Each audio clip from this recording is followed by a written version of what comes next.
जो सोवत है सो खोवत है, जो जागत है सो पावत है। हेलो बच्चों, कैसे हो आप सभी लोग। Welcome to my YouTube channel सिवाय एकेडमी।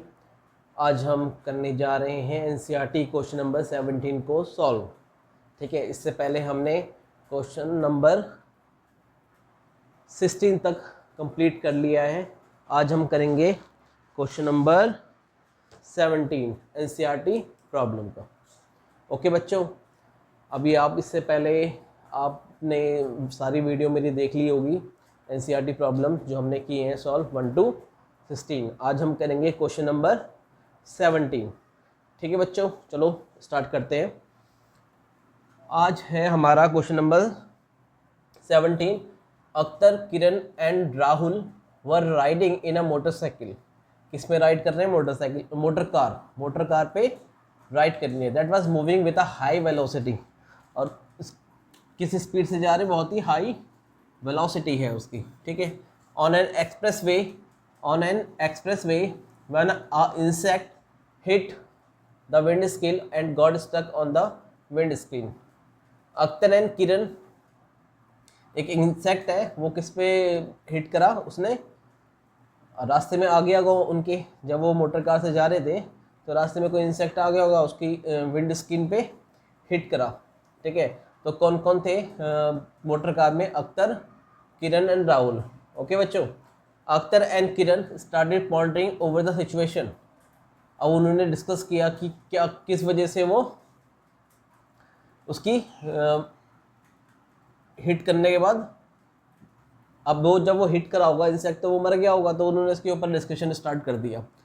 किरण सजेस्टेड, तो किरण ने क्या बोला ये बताया जा रहा है कि किरण ने क्या बताया इसमें। Kiran suggested that the insect suffered a great change in momentum. क्या बताया उसने कि इंसेक्ट ने क्या सफर किया होगा? Great change in momentum as compare to the change in the motor car. पहला ये है आपका। क्या बताया किरण ने कि उसने क्या किया होगा? ग्रेट चेंज सफ़र किया होगा मोमेंटम में। किस momentum compare to the change in motor car, जो मोटर कार ने चेंज किया था। Because the change in velocity of the insect was much more than that of the motor car. ये किसने बताया था? किरण ने बताया। ठीक है, कि उसने क्या किया होगा, जो चेंज इन मोमेंटम था वो किसका ज़्यादा था? इंसेक्ट का ज़्यादा था as compare to motor car. क्यों ज़्यादा था? बिकॉज अब मोमेंटम होता क्या है? मोमेंटम देखो, सबसे पहले हम लिख लेते हैं मोमेंटम होता क्या है? Mass into velocity.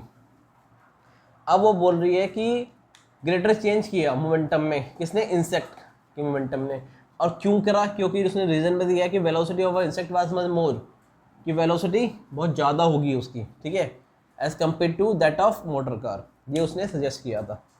ठीक है, अब सेकंड है हमारा, Akhtar said that since the motor car was, ये इसका आंसर नहीं है। ठीक है, किरण ने जो आंसर दिया था ना वो जस्टिफिएबल नहीं है। क्लियर। अब सेकंड है आपका, Akhtar said that since the motor car moving with a large velocity it accept, अगर मोटर कार जो है, अख्तर ने बताया जो motor car moving with a large velocity, किस बहुत तेज वेलोसिटी से जा रही है, तो वो क्या करेगी? एक्सर्ट करेगी फोर्स किस पे? इंसेक्ट पे। ठीक है, तो ये बोला था किसने? अख्तर ने। क्लियर। बट इन दोनों का जो आंसर है ना, वो दोनों का आंसर गलत है, अख्तर और किरण का। क्योंकि जब जब भी दो बॉडी कोलाइड करती है ना, तो उसमें क्या हमने क्या क्या पढ़ा था? पहले हमने पढ़ा था law of conservation of momentum. ठीक है, तो बच्चों हमने क्या पढ़ा था? Law of conservation of momentum. ठीक है, अब हम पढ़ते हैं इससे आगे। जो ये तो आपको अख्तर ने बता दिया था कि said that the sins the motor car was moving with a large velocity it exert a larger force on the insect. ठीक, तो लार्ज वेलोसिटी से अगर मोटर कार मूव कर रही है तो वो लार्जर फोर्स देगी किसको? लार्जर फोर्स से हिट करेगी किसको? इंसेक्ट को, तभी वो मर गया। ठीक है, ये बताया था अख्तर ने। बट जब भी कोई दो बॉडी कोलाइड होती है ना, तो उसमें सबसे पहला क्या आता है? हमारा law of conservation of momentum आता है। जब दो बॉडी आपस में कोलाइड होती है तो उसमें क्या आता है? हमारा law of conservation of momentum आता है। ठीक है बच्चों, तो अब and as a result and as a result the insect died. ठीक, Rahul, while putting an entirely different new explanation, said that both the motor car and the insect experience the same force. अब दो body hit करती हैं, हमने क्या पढ़ा था Newton के थर्ड लॉ में, न्यूटन के थर्ड लॉ में पढ़ा था, जब एक बॉडी दूसरे बॉडी को फोर्स लगाएगी तो वो सेम फोर्स सेकेंड बॉडी भी आपका फर्स्ट बॉडी पे लगाएगी। ठीक है, ये था हमारा न्यूटन का सेकेंड लॉ। ठीक, तो जो हमारा कौन था, राहुल था, वो ये मान लो आप इसमें कि वो इस सर न्यूटन का बहुत बड़ा शिष्य रहा होगा। ठीक है ना, तभी उसने बहुत ही बारीकी से ऑब्जर्व किया और उसने सही एक्सप्लेनेशन दिया कि जब एक बॉडी ने दूसरी बॉडी पे फोर्स लगाया तो दूसरी बॉडी ने जो फोर्स लगाया होगा फर्स्ट वाली बॉडी पे वो भी सेम होगा। इट मीन्स जो फर्स्ट बॉडी ने फोर्स लगाया सेकेंड बॉडी पे 10 न्यूटन का, क्लियर, तो सेकेंड बॉडी ने फर्स्ट बॉडी पे भी सेम फोर्स लगाया होगा 10 न्यूटन का। ठीक है बच्चों, तो उसने बोला था, इसने यहाँ तक तो सही बताया कि putting a new both the motor car and insect experience the same force, clear, and in their change in momentum, जब सेम फोर्स लगाया तो उनका मोमेंटम भी क्या होगा, सेम होगा। ठीक है, एंड जो उनका चेंज इन मोमेंटम होगा ना, अगर एक बॉडी ने दूसरी बॉडी पर फोर्स लगाया, ठीक है, पहला जो मोमेंटम हमने लॉ ऑफ कंजर्वेशन में क्या पढ़ा था, लॉ ऑफ द कंजर्वेशन में हमने पढ़ा था जब बिफोर कोलिजन, क्या पढ़ा था हमने, before collision of a momentum, before collision momentum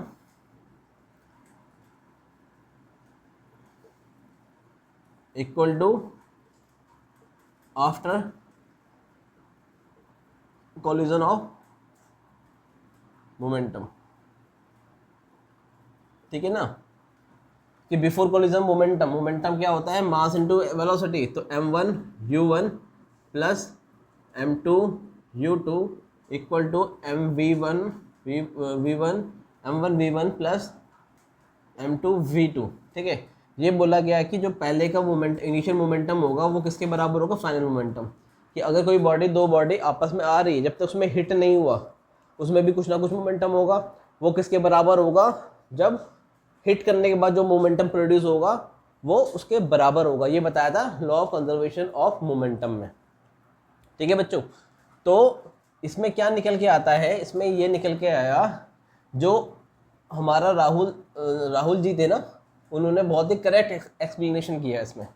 ठीक है, कि उन्होंने बोला कि सेम एक्सपीरियंस फोर्स किया, ठीक है बिल्कुल, and change in their momentum. अब बेटा जो मोमेंटम की बात करें, अगर ये मास इनटू वेलोसिटी, जो मास इनटू वेलोसिटी पे डिपेंड करेगा, जो पहला मोमेंटम था उसका क्या मोमेंटम होगा इंसेक्ट का, m इंटू वी।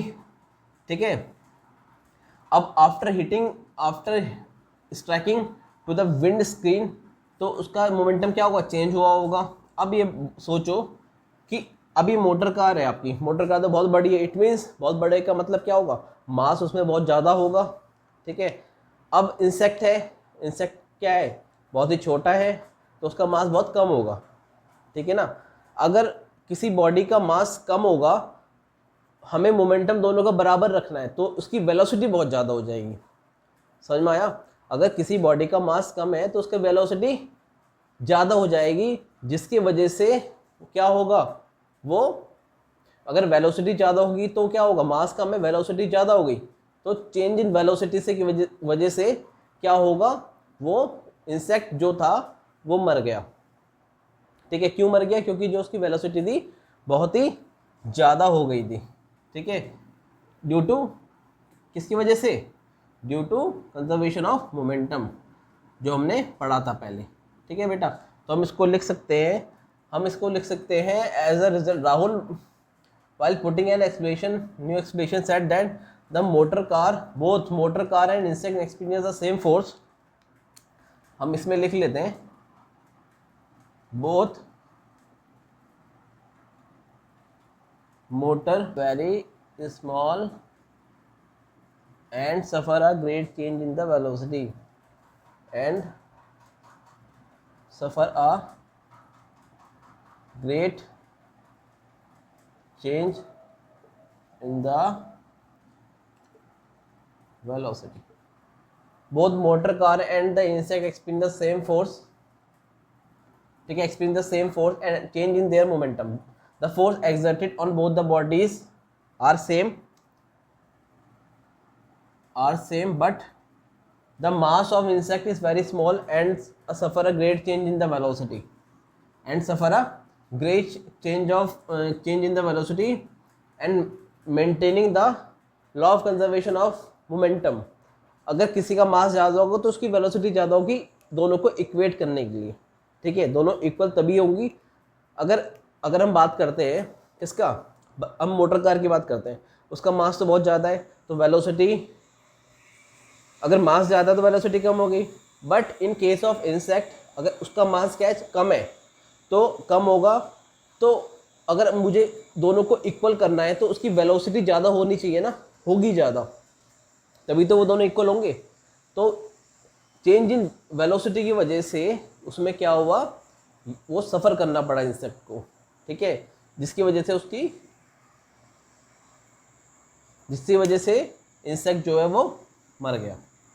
ठीक है बच्चों, ये था हमारा क्वेश्चन नंबर 17। ठीक है बच्चों, अब हम करेंगे क्वेश्चन नंबर 18।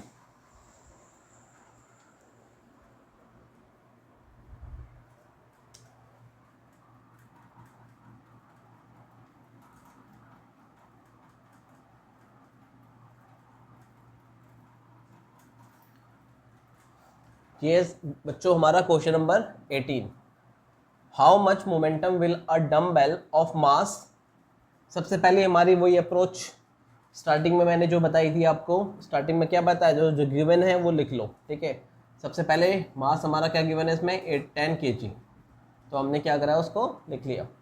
ठीक है, it fall from height of 80 centimetre, height equal to 80 centimetre, ऊपर से फॉल किया, डाउनवर्ड एक्सीलरेशन। ठीक है, अब इसमें क्या बोला गया, डम्बेल विल ऑफ मास इतना transfer to the floor, it fall from height 80 centimetre, take it acceleration कितना लेना है, दिया है इसमें 10 मीटर पर सेकेंड स्क्वायर। कितना दिया है, 10 मीटर पर सेकेंड स्क्वायर। तो कितना मोमेंटम उसने ट्रांसफ़र किया डम्बेल ने टू द फ्लोर, ये बताना है हमें। ठीक है, ये मान लो कि ये आपका बेल है, नीचे आया, ठीक है, नीचे गिरा, ये आपका फ्लोर है। ठीक है, अब इसकी जो हाइट है वो कितनी दी है हमें, 80 सेंटीमीटर। ठीक है, अब ऊपर से जब नीचे गिरेगा तो यू क्या हो गया, 0 हो गया।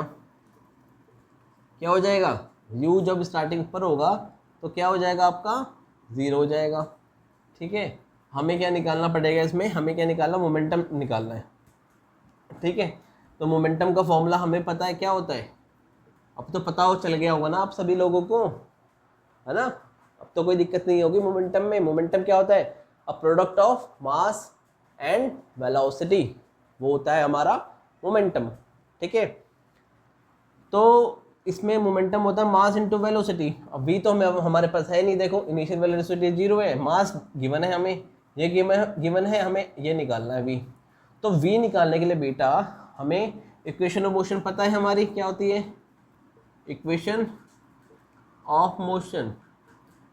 ठीक है, क्या होती है, 3 होती है, v is equal to u plus a t, s is equal to u t plus half a t square, v square equal to u square plus 2as।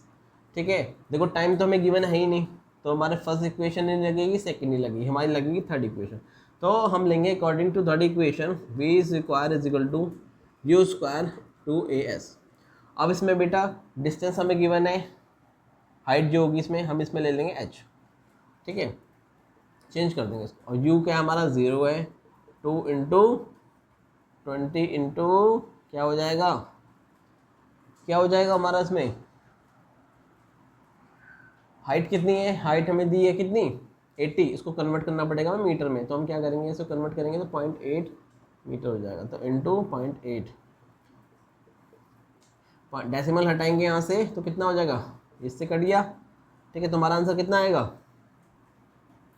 बताओ, कितना आएगा हमारा आंसर? 2 इंटू 20 नहीं 10, 10 है ना, 10, ठीक है। तो हमारा आंसर आएगा इसमें बी स्क्वायर इक्वल टू 8 या 16, ठीक। यहाँ तक समझ में वी की वैल्यू निकालेंगे तो रूट निकालेंगे, रूट निकाल आपको पता है वेलोसिटी इक्वल टू कितना आ गया √16, √16 की वैल्यू क्या होती है 4 होती है। तो हमारी वेलोसिटी कितनी आ गई 4 मीटर पर सेकेंड, ठीक है। तो हमारा आंसर ये तो है नहीं, अभी हमें क्या निकालना है मोमेंटम निकालना है। तो मोमेंटम का फॉर्मूला क्या होता है मास इनटू वेलोसिटी। मास कितना है हमारा बताओ 10 kg इंटू वेलोसिटी कितनी है हमारी 4, तो कितना आ गया हमारा 40 kg मीटर पर सेकेंड, ठीक है बच्चों। अब ये हमारा क्या है आंसर है, ठीक है। मोमेंटम जो हमें निकालना था, जो ट्रांसफर करा है डम्बेल ऑफ मास इतना टू द फ्लोर, ठीक है। जब ये फॉल करेगी कहाँ से, it will fall from a height of 80 centimetre. हम सबसे पहले ये भी याद रखना है आपको, कन्वर्जन बहुत ज़रूरी है, विदाउट कन्वर्जन करोगे तो आपका आंसर गलत हो जाएगा, ठीक है। ये हमेशा किस में आती है हाइट, मीटर में आती है, मीटर पर सेकंड स्क्वायर, ठीक है। ये केजी होता है, अगर ग्राम में दिया होता तो केजी में कन्वर्ट करना पड़ता है इसको, ठीक है। तो हमारा आंसर क्या होगा, मोमेंटम इक्वल टू होगा हमारा 40 kg मीटर पर सेकेंड, ठीक है बच्चों।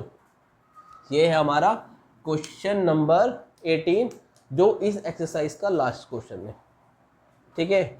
अब हम करेंगे, अब मैं सोच रहा हूँ कि मैं इस चैप्टर के ना कुछ कॉम्पिटिटिव एग्जामिनेशन में जो क्वेश्चन आते हैं वो मैं आपको करवाऊँ, ठीक है। आपका कंसेप्ट और क्लियर करने के लिए, ठीक है, आपकी जो इमेजिनेशन और थोड़ा सा और बढ़ाने के लिए, ठीक है बच्चों। तो हम करेंगे अब थोड़ा यूपीएससी लेवल के क्वेश्चन आंसर जो हमारे पूछे गए हैं, जैसे एनडीए में जो पूछे गए हैं, नेशनल डिफेंस एकेडमी में जो क्वेश्चन पूछे गए हैं, हम इसके बाद मैं आपको वो करवाऊंगा, ठीक है बच्चों। अगर आप इंटरेस्टेड हो, ठीक है, आप चाहते हो कि कुछ हम और अच्छे लेवल के क्वेश्चन आंसर करें, ठीक है, तो मुझे कमेंट में यस लिखिए, ठीक है। एनडीए यस लिख के भेज दीजिए या यूपीएससी यस लिख के भेज दीजिए, ठीक है ना बच्चों।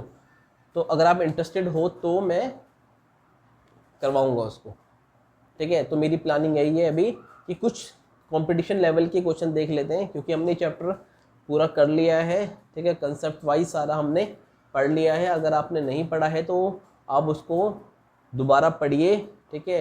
एनसीईआरटी के क्वेश्चन आंसर करिए, फिर दोबारा से कोशिश करिए करने की उसको, ठीक है। एक बार में नहीं होगा, कहते हैं ना बेटा practice makes a man perfect, ठीक है।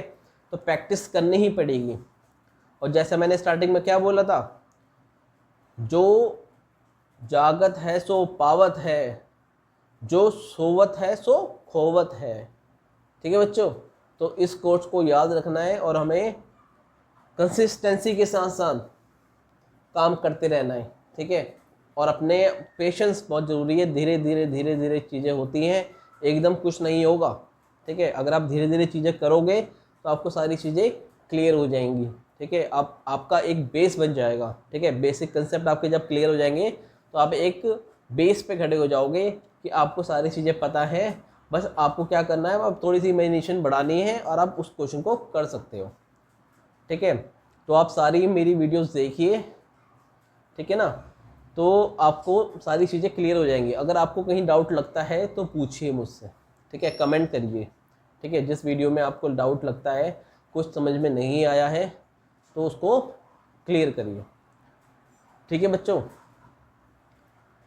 अब हम जल्दी मिलेंगे हम अपने नेक्स्ट लेक्चर में कुछ कंपटीशन लेवल के क्वेश्चन के साथ, ठीक है बच्चों। मगर उससे पहले ना आप थोड़ा सा इस चैप्टर को ना रिवाइज कर लीजिए, ठीक है।